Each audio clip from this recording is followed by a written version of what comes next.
Hey, I'm Mason.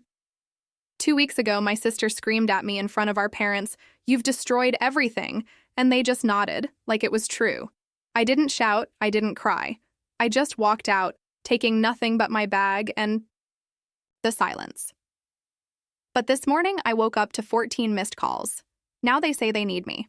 So, what changed? Before we dive into this, where and when are you listening to this?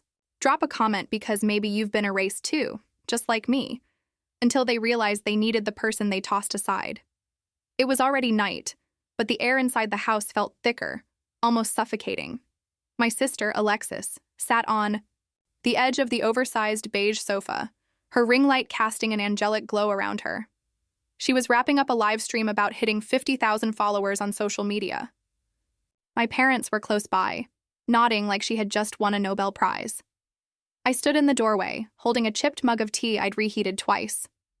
My name hadn't come up once in the last hour, and honestly, that didn't surprise me. I'd gotten really good at blending into the background. Sometimes I wondered if the walls even noticed me more than they did. And then it happened. The laptop screen flickered and Alexis's voice pitched higher. "Oh no, not now." Her carefully crafted smile disappeared. "Why does this always happen when you're here?" she snapped, her voice slicing through the room, cutting right through me. I blinked, stunned. "What?" "You stress me out just by existing, Mason," she barked. "You ruin my vibe." I looked around, half expecting someone to call her out on how ridiculous that was. But instead, my mom stood up, brushing non-existent dust off her lap. "She's right," my mom said calmly. "Every time something good happens, you find a way to mess it up. You've ruined her life. You've ruined ours too." My dad didn't say anything. He just rubbed the bridge of his nose, like he had heard this all before, like it was too familiar, too tiring. I felt heat creep up my neck. I didn't yell. I didn't cry. I didn't defend myself. Instead, I turned and walked down the hall to the guest room they had reluctantly let me stay in while I figured things out. The door barely closed without sticking. The carpet smelled like dust and stale air freshener. I moved quietly, almost mechanically, throwing a few essentials into a backpack I hadn't used since college. I didn't pack anything meaningful. No photos, no cards, no letters. I had stopped writing those years ago when I realized no one ever read them. 15. Minutes later, I was out the door. No one asked where I was going. No one asked if I'd come back. The street was quiet, the kind of silence that follows a fight where words hurt more than fists. I walked 2 blocks to the gas station with buzzing fluorescent lights. I grabbed a granola bar and a bottle of water, not because I was hungry but out of habit. I asked the clerk if the bus was still running. "Last one in 8 minutes, he said, "if it's on time." It wasn't, but I waited anyway, sitting on the cold metal bench, hands shoved in my coat pockets, backpack resting between my legs like a lifeline. When the bus finally arrived, I climbed on without looking back. The ride into downtown felt longer than it was. I kept my head down, watching the city lights blur past like smudged paint. No one made eye contact. It was strangely comforting. When we reached the last stop, I got off and walked a few blocks to a small, rundown motel with flickering neon lights. The kind of place you end up at when you've run out of better choices. The guy at the front desk didn't ask any questions. He handed me a key with a room number hastily scribbled on it with a marker. "Cash or card?" he mumbled, eyes glued to the reality show playing behind him. I handed over my last $42. The room smelled of stale cigarettes and cleaning supplies that couldn't quite mask the scent. I dropped my backpack near the foot of the bed and sat on the edge of the mattress. It creaked beneath me, the sound sharp in the stillness. I didn't change. I didn't cry. I just stared at the water stain on the ceiling. It looked like a shattered heart or a faded star, depending on how you tilted your head. My phone lay face down on the nightstand. Not a single buzz. No, where are you? No, come back. Nothing. And then, it, too. My phone buzzed once. I reached for it, half hoping, half numb. A notification popped up. Reminder. Unopened Mother's Day gift from Mason, delivered 2 years ago. The box I'd sent her, wrapped in tissue paper, a set of silk handkerchiefs with her initials. I had them monogrammed. She never opened it. They never opened me. The next morning, I was up before the sun finished rising. I counted what I had left, $270 and a bit of change. No job, no place to stay. But something about that reminder made the numbers feel less like a countdown and more like a challenge. I walked toward downtown. My feet ached by the time I reached the corner gas station, but I kept going. A small cafe near the bus depot opened early and had a chalkboard sign out front, free Wi-Fi, coffee refills all day. That was all I needed.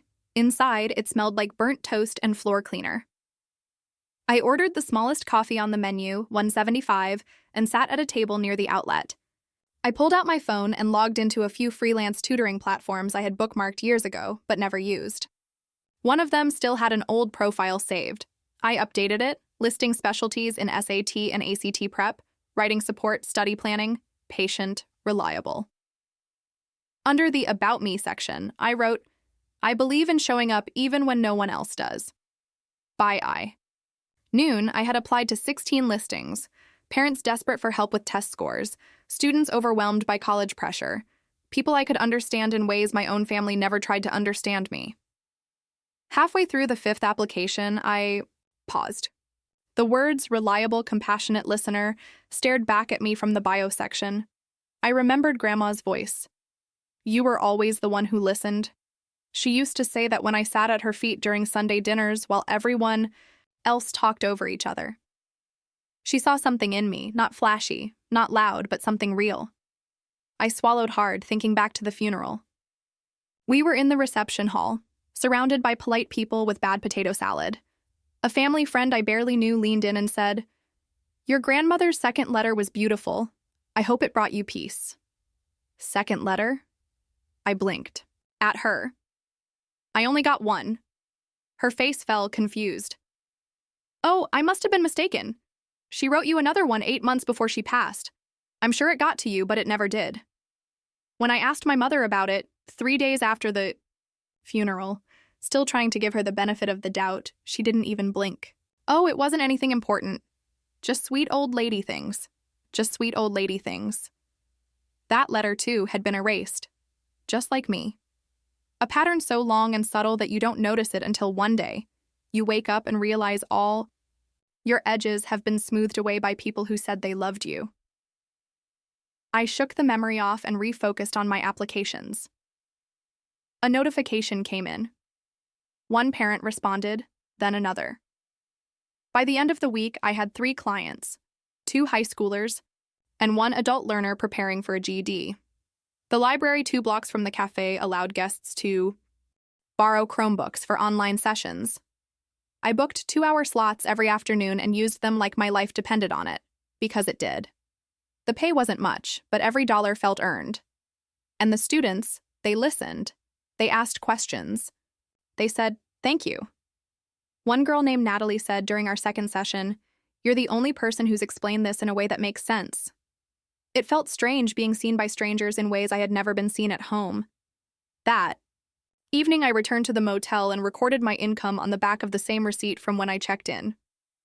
I wrote down the tutoring hours, the payments I'd received on PayPal, and how much I could afford for the next 2 nights. I looked around that tiny room. It smelled faintly of bleach and damp curtains, but it was mine, for now. And that was enough. For the first time in years, I felt the slightest flicker of pride uncoil in my chest. They never noticed what I was building, I said aloud to no one, because they never thought I could. It wasn't just bitterness. It was clarity, cold and clean. I lay down, still wearing my jeans, part 3, rewritten, too restless to sleep. The motel hummed with soft voices through the walls and the clinking sound of a vending machine outside. Just as I was about to silence my phone, a post popped up on my feed. Family is who shows up when it matters. Don't ever forget that. It was Alexis's caption. Her face beamed next to our mom, both holding glasses of something sparkling. I barely noticed the fake smiles before my eyes caught something behind them, a photo on the wall, the family portrait. But I wasn't in it. I stared at the photo, my thumb instinctively zooming in. My eyes locked on the familiar hallway wall. Same textured beige. Same soft shadow from the hallway lamp. But the frame was different. Gone was the old family portrait we took when I was 16, back when everyone still pretended I belonged. In its place was a shiny new photo. Alexis at the center, of course. Mom on one side, smiling wide in her cream cardigan. Dad stood stiffly, but with a forced smile like someone told him to. Even Sprout, the golden retriever they got after I left, sat proudly in front. It looked like a Hallmark ad for some perfect family. Only I wasn't in it. No mention, no trace. Just a clean, cheerful snapshot with all the messy parts trimmed away. I didn't cry. I thought maybe I would, but all I felt was a slow burn in my chest. Not sadness, not quite rage. Something quieter, heavier, like watching someone toss aside a letter before reading it, only to realize it was yours. I sat on the edge of the motel bed, the phone still glowing in my hand. A few years ago, I might have convinced myself they just needed a smaller frame, or maybe they didn't think I'd notice. But not this time. This wasn't an accident. It was official. I had been erased, not metaphorically, not emotionally, physically. I scrolled through other photos on Alexis's page. Throwback to the good old days, family dinner last Sunday, grateful for my tribe. There I was, always half in frame or cropped out completely. And now, I was just gone. A rush of memory pulled me under. I was 9, standing on a stool so I wouldn't be too short for the group photo at church. Everyone laughed when Alexis joked, "Mason always looks like she photobombed us." That time, Mom kind of defended me. She said, "She's just shy. That's all." But they still moved me to the end of the line. Out of frame was easier. I blinked away the memory and reached for my tote bag, needing something to distract myself.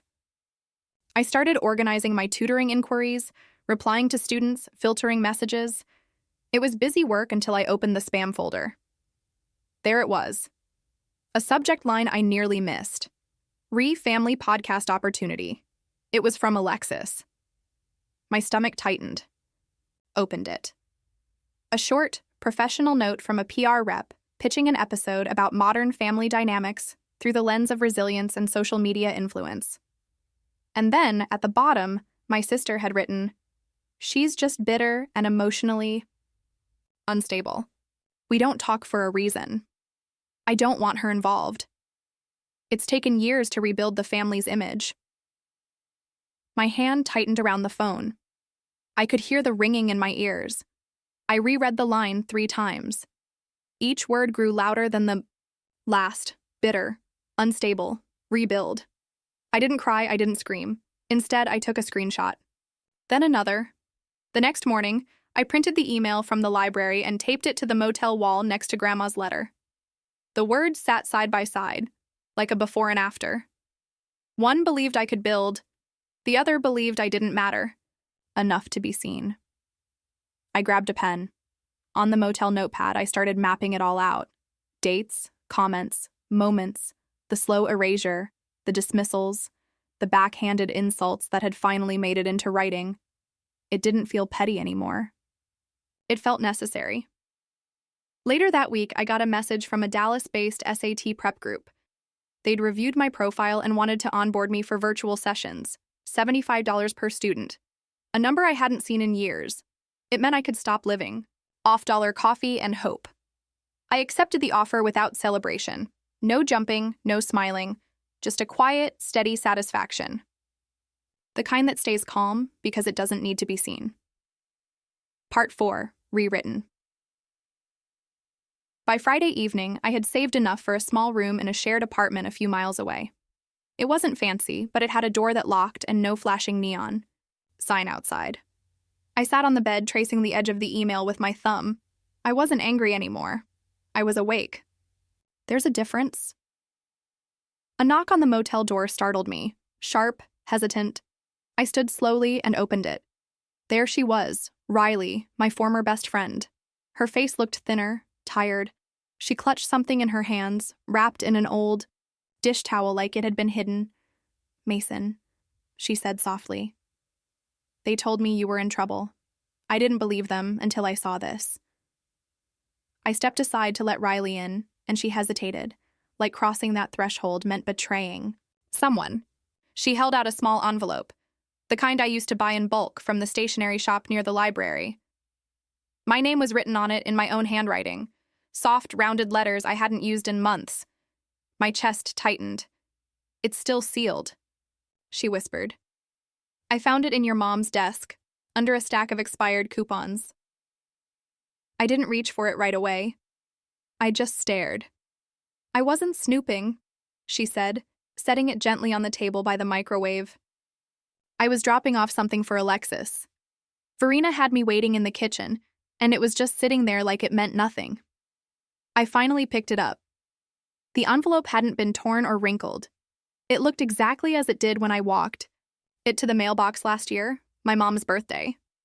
I'd saved up for weeks just to load a gift card to her favorite cafe and wrote a letter inside about second chances, about trying again, about maybe healing. She never opened it. Riley sat down across from me. Her mouth opened like she wanted to say more, but didn't. I slid a fingernail under the flap. The paper peeled back without resistance. I pulled out the card, and the note unfolded, the soft pink sheet. "Mom, if there's still a space in your heart for me, I'd like to sit there again. Not asking for everything, just a callback. I miss our Tuesday talks. I miss you. Love, Mason." I read it twice, then folded it back. I didn't say anything. I couldn't. Even the words I sent didn't matter. Not enough to open. Not even enough to throw away. Just tucked under coupons and forgotten. Like a scratch-off that didn't win. Riley finally spoke. That wasn't all I found. She reached into her tote and slid a few printed pages across the table. Alexis's new site, the Success Academy, or whatever she's calling it. "I used to help you build this stuff. Remember? I'd know your voice anywhere." I scanned the first page, then the next. My breath caught. She'd lifted it all. The intro text, the diagnostic rubric I'd spent months refining, even my diagrams, the same layout, same color palette.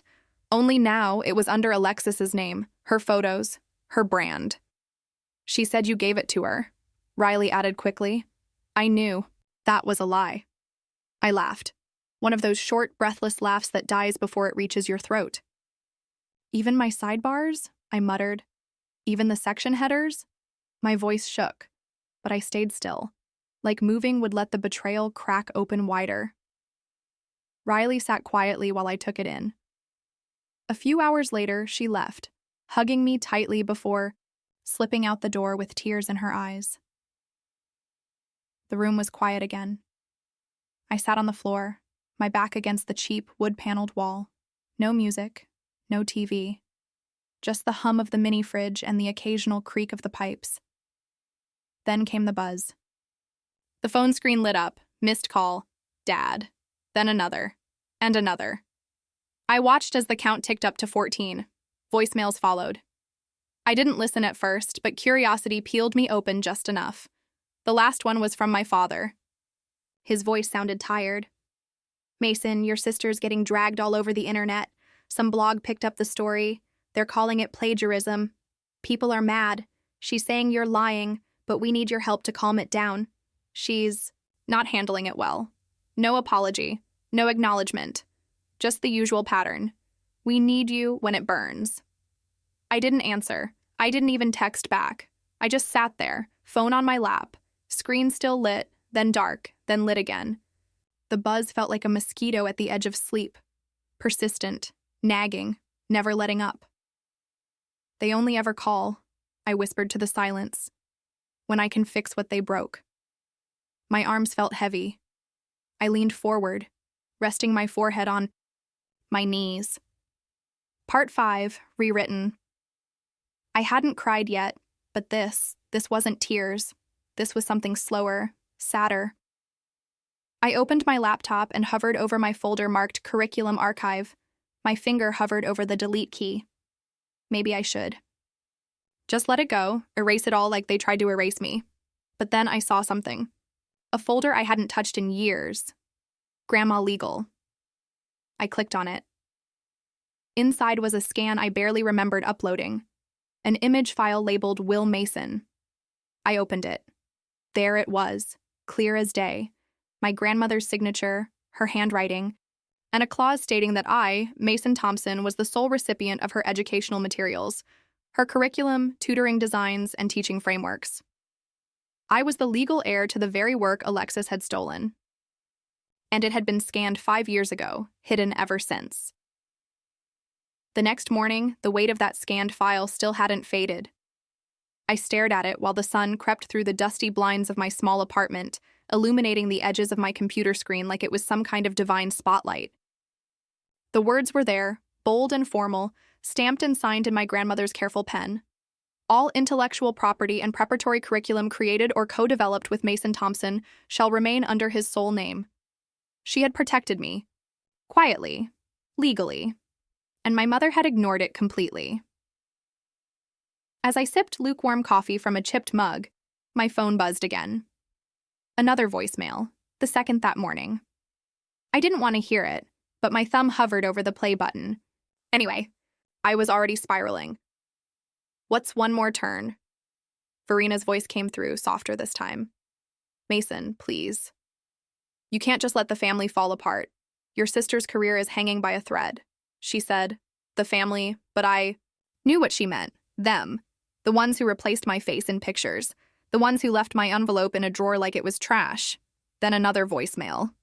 This one was from Alexis. Her voice cracked with panic. You're just bitter. You're always bitter. We gave you everything, and this is how you repay us.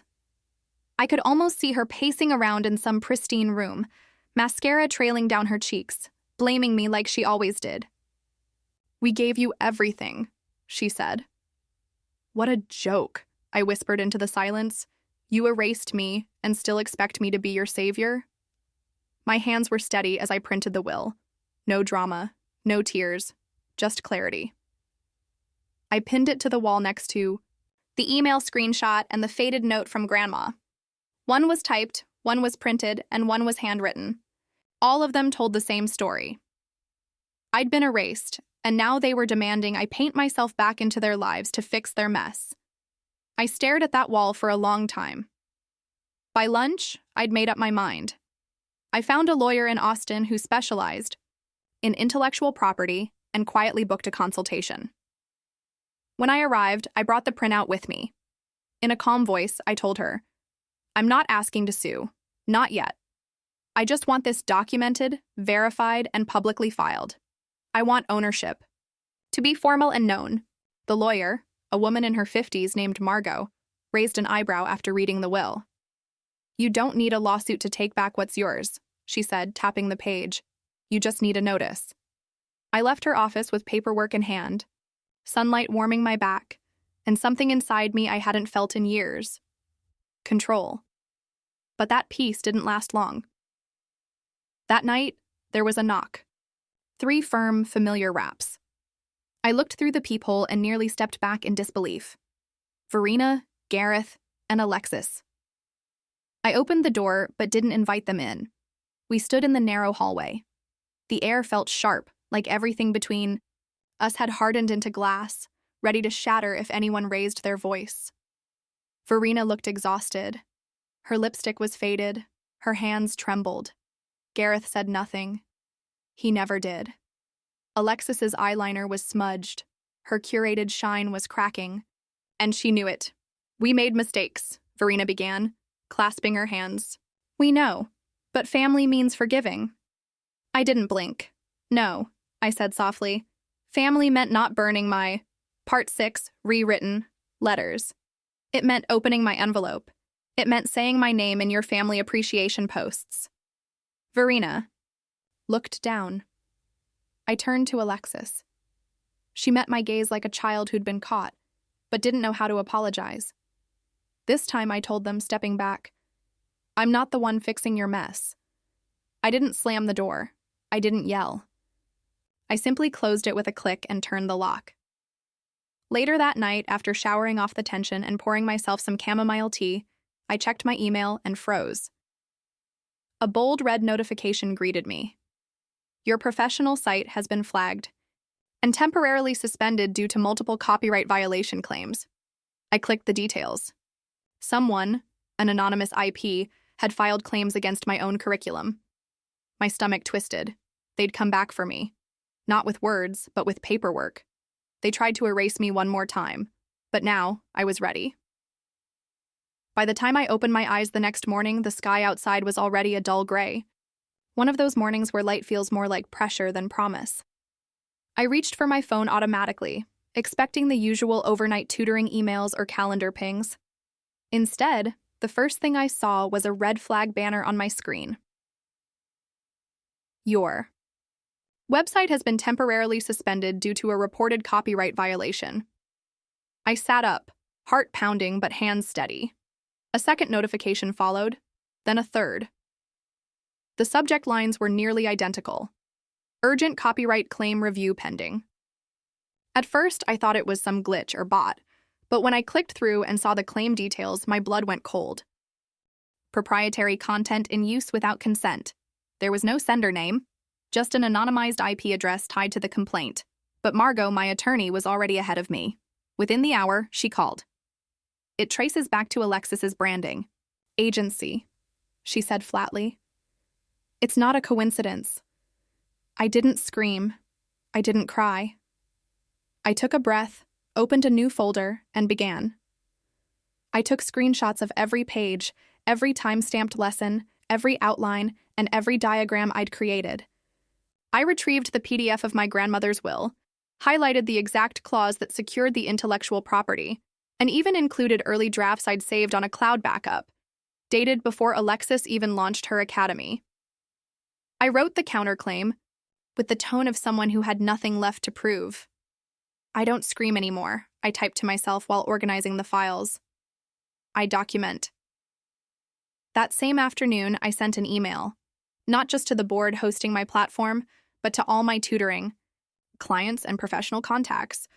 No dramatics, no accusations, just a clean, composed message. In light of recent confusion, please find attached original course materials, timestamps, development drafts, and my legal rights to the content as secured through notarized family documents. I appreciate your continued trust. A few replies rolled in within minutes. Most were supportive. A few expressed surprise, but one message stopped me cold. A parent I had worked with the previous fall, a single mom from Houston, wrote, "Your course saved my daughter's future. Don't let them take this from you." That one, I printed. I placed it next to the will on my wall. One paper born of blood, one born of effort. Together, they meant something real. By evening, the storm had started brewing. This time, not mine. Alexis posted a cryptic update on her main page. People love to take credit once the hard work's done. Funny how that works, but the internet wasn't buying it this time. Within the hour, someone, an intern she must have let go without a second thought, posted screenshots, timestamps, chat logs, even early Canva templates, all tied to me, all dating back years. The comment section beneath Alexis's post turned fast. This looks like a textbook case of erasure. Wait, why is Mason not credited on anything? Y'all believe the family brand too easily? I didn't respond. I didn't need to. Instead, I sat on my worn couch with a cup of peppermint tea, legs curled beneath me, laptop in my lap. For the first time in a long time, I didn't feel small. I felt still. Strong. Then, just past 10 p.m., Margot called again. "Mason," she said cautiously, "I don't want you to panic, but Part 7, rewritten." I paused, my heartbeat slowing to a steady rhythm. "Tell me," I said. "Did Alexis's team just file an emergency injunction?" "They're trying to block your site permanently," Margot said, hesitating. "And your name is now being dragged into a Reddit thread that's gaining serious traction." So this was their last move, not a conversation, not an apology, but an ambush. I set my mug down carefully and looked at the papers on the wall. This wasn't just personal anymore. It was public. And now, it was war. The next morning, I didn't rush to check my inbox. I made coffee, let the kettle hiss and breathe. I took my time cracking the window, letting in just enough cold air to feel awake. Only then did I open my laptop. The subject line was waiting. Formal injunction filed. Cease and desist pending court review. Margot had warned me, but seeing it, in black and white, knocked something loose inside me. It wasn't just a challenge to my work. It was a move meant to bury me. Below the message was a copy of the injunction. My name, my course, my students, all temporarily frozen. Almost simultaneously, a viral Reddit thread was passed to me. At first I didn't click, but curiosity, or maybe defiance, got the better of me. My sister stole everything from me and turned our family against me. The username was generic, but the phrasing, it was textbook Alexis. The narrative had flipped. Now she was the victim. Now I was the jealous sister out for revenge. The comments were brutal. Wow. What kind of person does this to family? Ungrateful much? Can't believe some people will tear down their own blood over a little attention? I almost closed the page. Almost. Then I saw one comment near the bottom.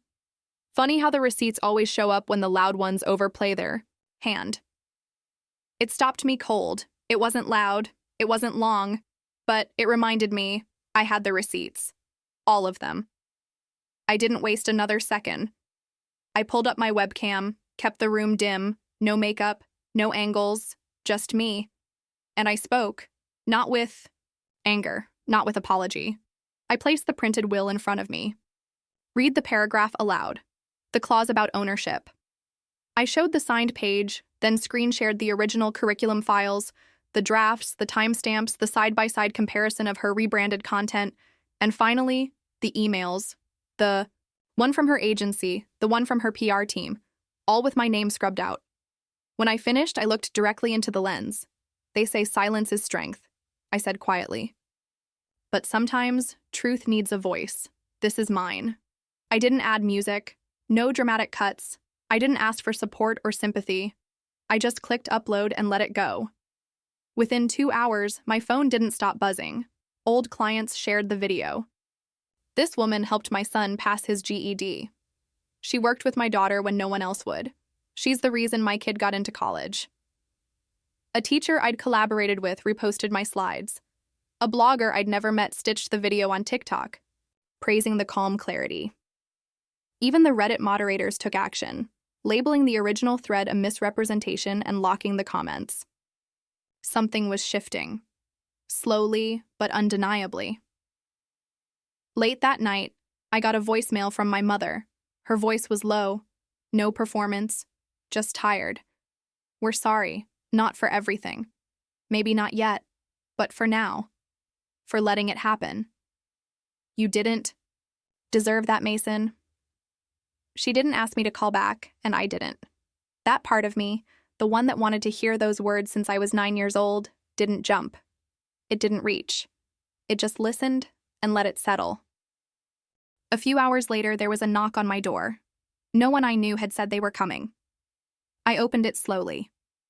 A delivery man stood there holding a small box and a clipboard. Certified, he said.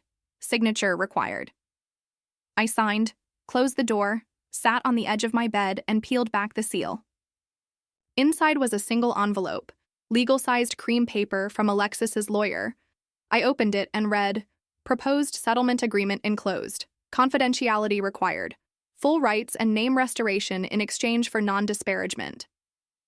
They were offering a deal, a silent end, a trade.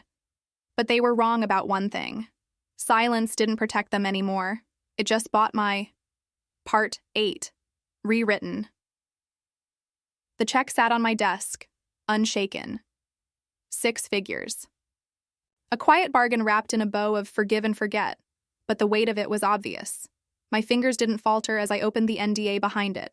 It was straightforward. Withdraw all claims, take down the video, and never speak a word publicly. Again, it was an offer dressed in calm, but it reeked of control. I read it twice. The first time, I saw it through the eyes of someone who had spent years questioning herself. The second time, I saw it with the eyes of someone who was no longer seeking approval to speak out. Without hesitation, I walked to the shredder. The papers slid in, and the blades shredded them into silence, turning promises into fragments of dust. That afternoon, I posted my final message. Not a video, but a simple image. My name, my credentials, and the words, "You don't owe silence," to anyone just because they share your last name. I won't accept hush money for a pain I never caused. By the evening, it had spread far and wide. Women from every corner, former teachers, daughters who had been robbed of their inheritances, sisters who knew the sting of being blamed for things they didn't do, began to share it. Not for sympathy, but because it gave voice to what they had never been able to say. One message stood out. I thought I was the only one. Thank you for saying what I couldn't. In the office of my new home, where I no longer had to ask for a place at the table, I hung the wrinkled paper from that old motel room. You will build what no one sees today. It sat next to the official letter from my lawyer. Intellectual property rights confirmed, curriculum protected, my ownership secured. The desk was modest, and the view overlooked a bus stop, but it was mine. Since that moment, I haven't heard. From my family. Not on my birthday. Not after Alexis's site was permanently shut down. Not even when word spread that Mom had quietly sold the house. Some said it was to cover legal costs. Others whispered that she was simply done with it all. But I didn't wait for the rumors. I didn't need apologies written on paper or whispered in passing. They weren't monsters. They were people who found it easier to push me out than face what they didn't want to see in themselves. I didn't fight to punish them. I fought to free myself. And freedom, it's quieter than I thought it would be, but not empty. Last month, I launched a small scholarship in my grandmother's name. Nothing flashy, just enough to help kids who were like the ones I tutored when I could barely afford rent. Thank you notes started trickling in. Most were from people I didn't know, but one was from a student I had taught when I worked at the public library. You were the first person who believed in me. You told me I could do it, and I believed you. I sat with that letter for a long time. Not because it hurt, but because it didn't. This was the life I had built in the silence they once thought would bury me. A few days ago, I printed a second copy of my grandmother's note, folded it into an envelope. No return. Address. No message. Just those words. You will build what no one sees today. I mailed it to a girl I once tutored. A girl who had told me quietly that her parents thought she was too much, who had been told to stop dreaming so loudly. I wondered if, one day, she might find herself in a situation like I once did. Maybe those words would do for her what they did for me. Have you ever stopped chasing the apology that was never going to come and realized that peace is the real closure? Have you ever been erased by your own family and still found the strength to create something meaningful? Share your story below.